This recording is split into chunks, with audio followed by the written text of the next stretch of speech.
నా స్టైల్‌లో పొంగలి, ఇంకా ఆనియన్ చట్నీ ఇలా తయారు చేశాను. అది ఎలాగో ఒకసారి చూసేద్దామా? Let's start.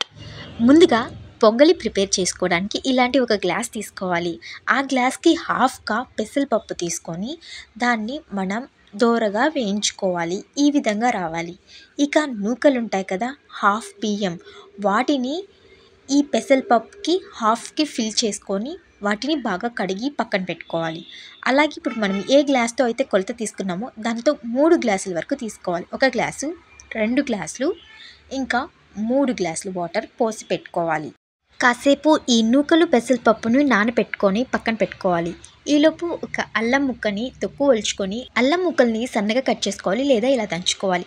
నేనైతే సన్నగా కట్ చేసుకున్నవి ఇలా దంచుకున్నవి 2 వేసుకున్నాను. పచ్చిమిర్చిని ఇలా ముక్కలుగా కట్ చేసి వేసుకున్నాను. ఒక స్పూన్ మిరియాలు వేసుకున్నాను. మిరియాలు తినకుండా పక్కన పడేసే వారికి ఇలా పెప్పర్ పౌడర్ చల్లితే బాగుంటుంది. స్పైసీనెస్ కోసం 2 వేసుకున్నాను.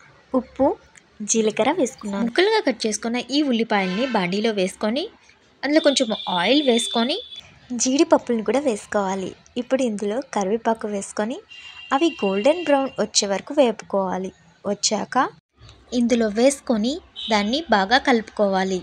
బాగా కలుపుకున్న తర్వాత విజిల్ పెట్టి స్టవ్ మీద పెట్టుకోవాలి.